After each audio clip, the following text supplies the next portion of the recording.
Hey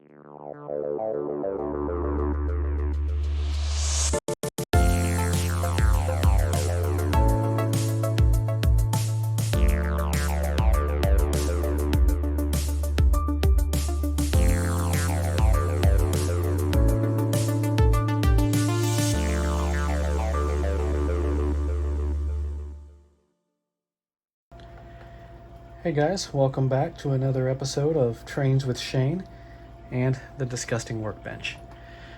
I apologize for this one going out a couple of hours late. I had everything set up and then some other stuff came up. Nothing major, just stuff that required, nay, desired my attention. So, as the title suggests, we've got a barn find on our hands, folks. That's a term often used in the automotive industry when a fella finds something that's been sitting in a barn for a while and he wants to see if he can knock the dust off of it and make it run. So,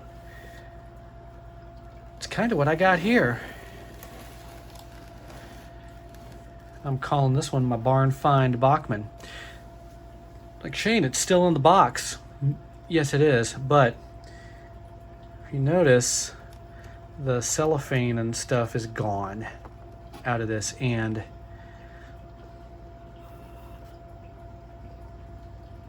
see, there's a healthy layer of dust on it.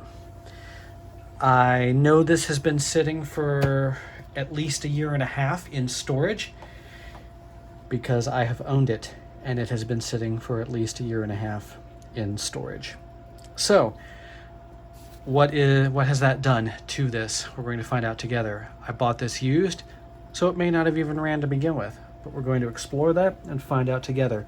Also, as kind of a side effect of this, an overview of what you can expect to get with the Yard Boss Bachmann N Scale DC set.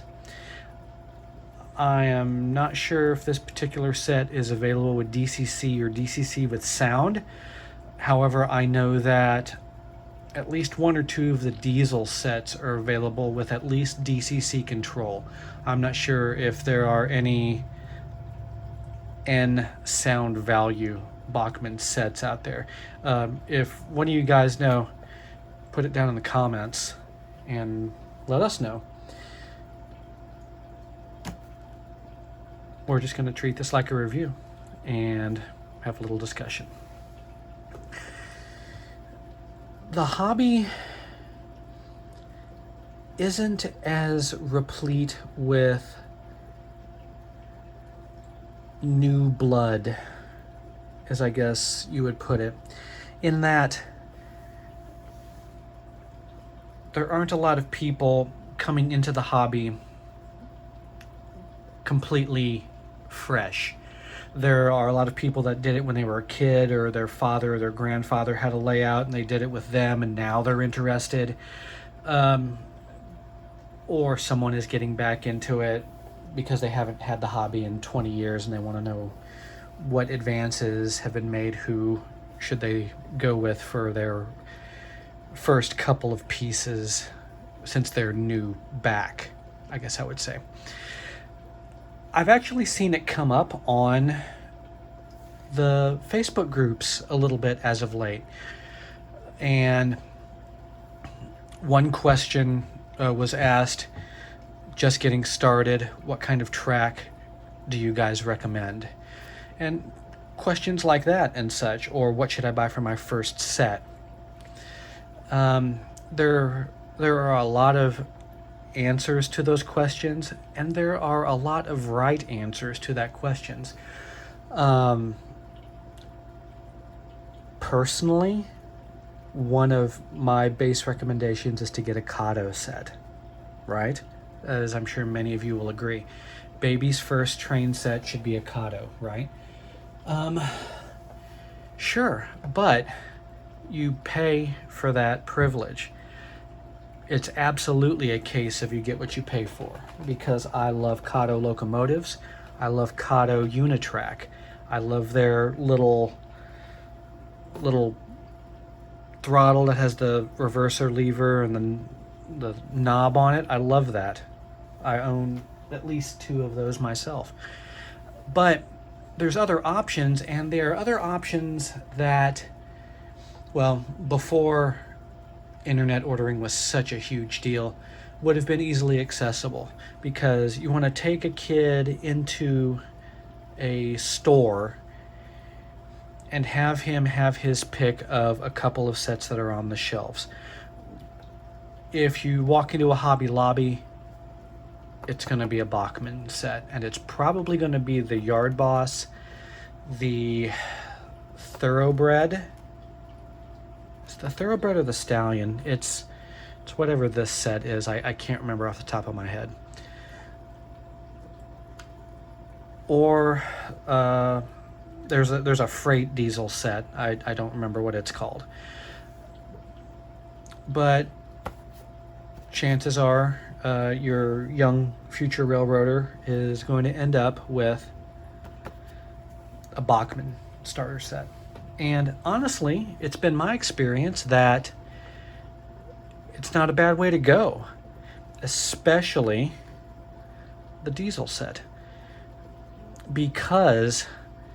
mostly because there's less to go wrong with this than there is with this in regards to wheel quartering and side rods and stuff like that. Most of you guys know what I'm talking about. But if your child or your friend or you, if you are new to model railroading and finding this video early on, I mean, it's a steam locomotive. Who doesn't love steam locomotives? They're a thing of mechanical beauty and witchcraft from a very, very long time ago by our modern standards. You know, steam locomotives have been around for 150 years, you know, as we know them, as looking like this. So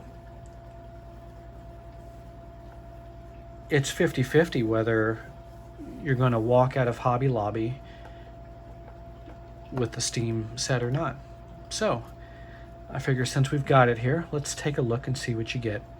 Now, honestly, Hobby Lobby wouldn't be where I would purchase one. I would find one online, whether it be Amazon, whether it be an online hobby retailer, etc. If you've got a local train shop, that's probably the best way to do it.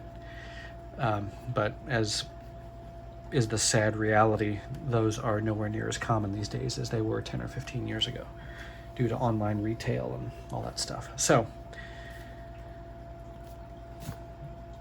what do we have? We've got the Yard Boss. This would probably retail for, I don't know, $150, $160, $170 at Hobby Lobby. I've had people say that they found these for $40 brand new at Hobby Lobby. I've never seen that in my life. If I did, I'd buy 5 of them, okay, and give them out as Christmas gifts, or giveaway gifts for the channel here. I just have not been fortunate enough to find those deals. Where I have found deals is Facebook Marketplace and eBay. Now, buying used, I know you run a risk, just like anything, of getting a hunk of crap. I've featured many of them on this channel, especially early on. And that's not always a bad thing, because a lot of them can be rehabbed. If I were going to take a chance on a N Scale locomotive online,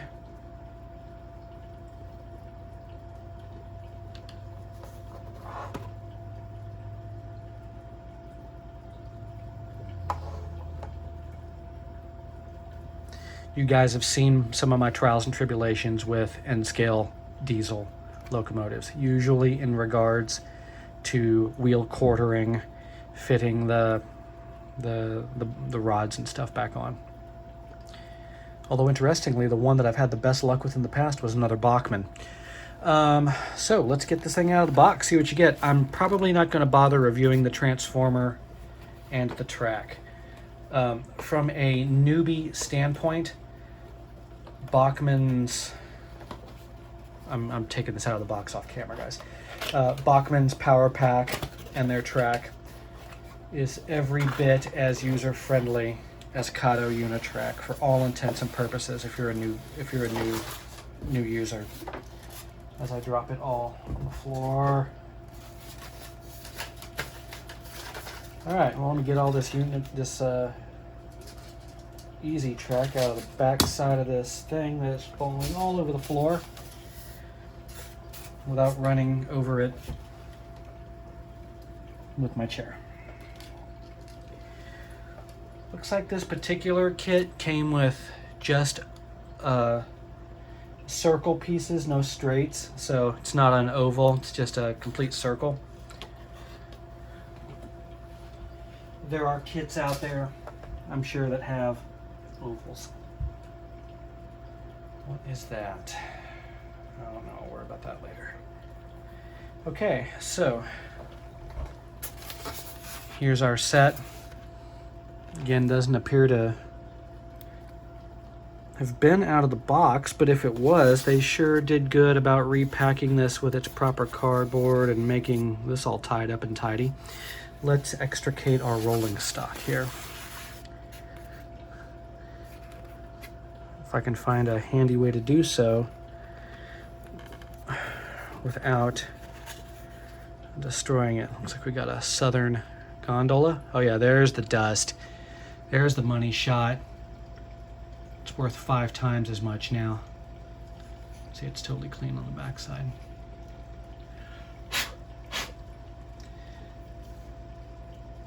Hashtag weathering. Hashtag patina.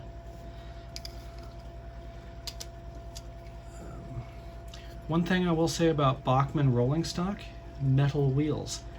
I have found them to roll very well, typically.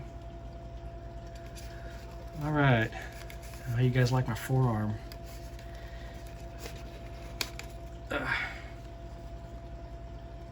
Green Bay and Western. It's like 40-foot boxcar. Bachmann's own brand of like quick mate knuckle couplers. They're not bad. In my opinion, they're better than Kato's, but they're not, you're not going to be running switching ops. These are body mounted couplers, which is cool. For this one was the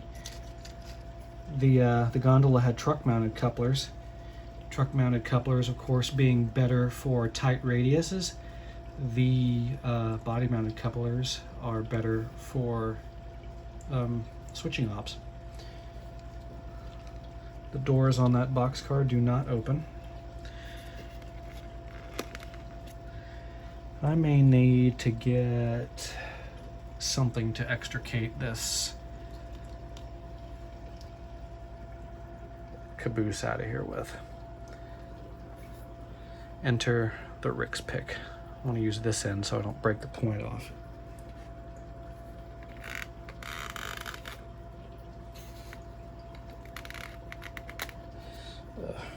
Cringe, I don't like lifting up on the steps. Come on, there we go. They're not really jammed in there that hard, but I have to wiggle them out of there. There's our Atchison, Topeka, and Santa Fe caboose. Truck mounted couplers on either end. Looky there, beautiful red. I always like AT and SF.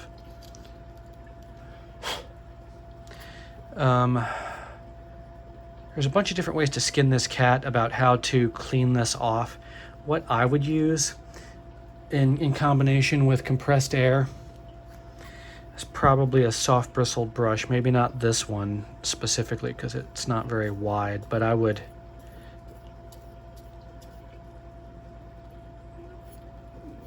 gently brush it off like that.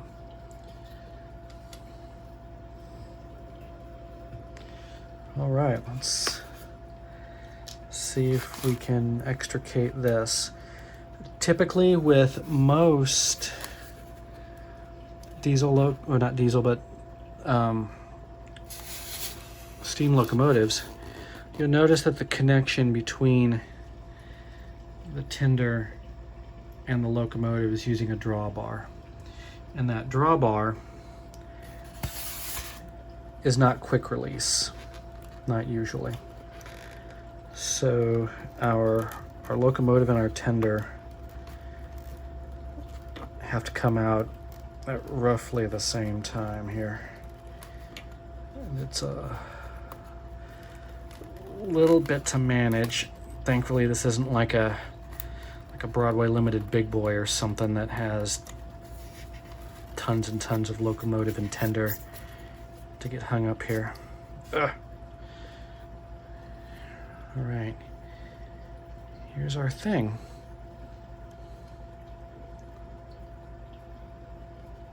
The light get weird on the phone when I... Wow, it does. Look at the exposure change. Right, looks like we've got an 060 here. Made by Bachmann, obviously. Does that have... No, does it? I don't think I have any real big side details to worry about here. Let me get you guys zoomed in here. Those look like traction tires on the middle set here. Not something I would have expected on an 060. If it were like a 484 or something bigger, I would have expected that. Huh. We'll see how it works. But judging by our metal wheels on our tender here, and the fact that you can tell, why is the focus... I'm gonna get this out of the way because I bet you it's messing up my exposure and my focus. If you'll notice, we've got a PCB here for our drawbar. And our locomotive is a split frame. That's cool. So it looks like we get power from at least one set of wheels on this tender. It looks like if this thing has been used, it has not been used very much. Regular Bachmann coupler on the front. Same on the back. Looks like this is a coal tender, not an oil one. Wonder if we have a working light up here. I'll bet you we don't, but we'll find out in just a moment. Pretty cool.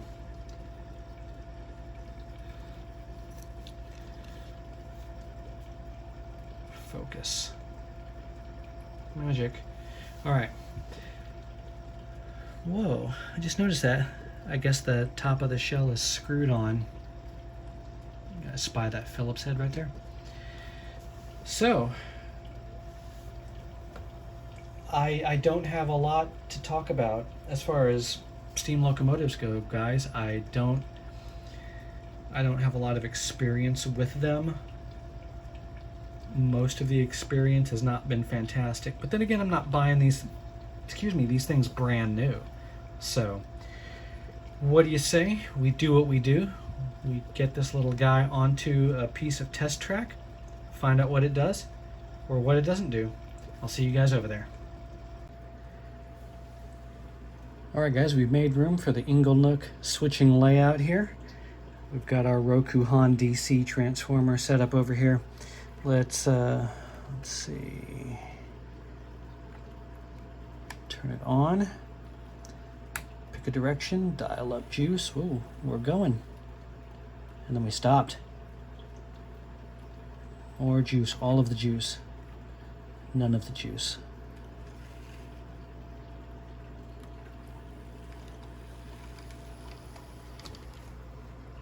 And we stopped.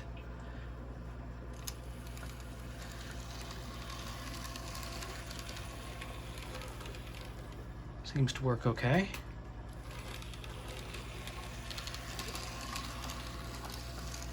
I'm having to hit it with about a third throttle before it'll move.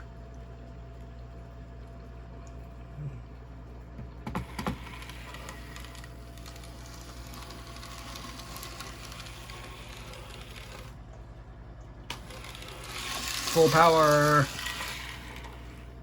Okay. I think that's about all I'm gonna do of that for right now. As you guys could tell when we got this out of the box, it was It was drier than a West Texas fart and covered in dust. So I imagine that sitting for a year and a half uncovered in the dusted environment didn't do great things for the electrical pickup of the wheels here, or the state of whatever, if any, lubricant was on this thing. So I would say that without having had a service, that's a great result. And honestly, I've come to expect decent operations from anything remotely new from Bachmann. For a lot of years that wasn't the case, especially the 1980s and the early 90s. Oof, Moses sandals. And I had that discussion, I think, on the forums today. I say forums, I mean Facebook group. Someone had bought something from a vendor, and I can't remember if it was N scale or HO scale, but he showed the axle that he had pulled out, and it had a white nylon gear that was split on it. Now, I know that Bachmann hasn't done that in a long time. So, it may have been brand new in box, but it was still new old stock from the era of the dreaded white nylon axle gears. So yeah, Bachmann definitely wasn't the best back then. They were built to a price point. They kind of are today, but even though the price of Bachmann units have gone up quite substantially over the last couple of years, the price of Kato units really hasn't. So I fear that Bachmann is having to compete with Kato now at the price point they are. And when you're Bachmann, you don't want to compete against Kato. You just don't. But Kato doesn't make a whole lot of steam engines. I think they make that FEF3, and that's it, at least in recent history that I'm aware of. Bachmann has been making all different kinds of steam engines for a long time, so they're decent at it. But making diesels, you can go get an F unit from Kato for cheap. Well, cheap in today's money, I guess. It's still expensive, but your $100 will get you a better locomotive from Kato than it will from Bachmann. Now, that being said, I picked up this set on eBay, and I think I paid around $40 for it. And if it weren't due to my poor storage of the thing over the last year and a half, it would probably run perfectly. This whole set was supposed to be a should you get your kid a train set for Christmas video, and I missed doing that the last 2 years, so I figured heck with it, I need something to make some content on. Here it is. Like I've said 5,000 or 6,000 times during this video, I'm not a steam guy, and I know a lot of y'all are. So share some experiences with me down there in the comments. While you're down there, give this video a thumbs up. If you aren't subscribed already, please consider it. It doesn't cost you a thing, yet it helps the channel get noticed. If you wouldn't mind contributing anything to the operating costs of this channel, I operate this thing at a huge deficit. Because if I were just showcasing my hobby and limited my purchases only to what I needed for my hobby, you'd get about 6 videos a year. Excuse me. But I try to get a video out every other week for you guys. So I think it's pretty decent. And the Bachmann steam units that I've reviewed in the past, that I've owned and still own, were better runners than the used pair of Atlas steam engines that I bought. Now, in fairness, I think that those Atlases, if I remember right, may have been way back from the when they were getting them manufactured by Roco of Austria. So that's probably not a fair comparison. I know that Minitrix and probably Fleischmann and others manufactured steam locomotives for a long time. And some of our viewers over in Europe or Britain or Australia or somewhere may have different experiences. I'd love to hear about that. I think that Bachmann is available in N Scale in Australia under a different name. I'm not 100% sure about that. I know that the HO scale stuff is widely available in across the pond because Sam's Trains has done a lot of reviews on the HO scale Bachmann steamers. You guys are probably subbed to him too because he has a fantastic channel. So with that, I'm going to cut this one off here, and I want to thank you guys for joining me again and dealing with my ramblings and whatever dusty piece of junk I've managed to hoist upon you this week. And I will see you guys in a couple of weeks. Until then, stay safe, and I'll see you soon.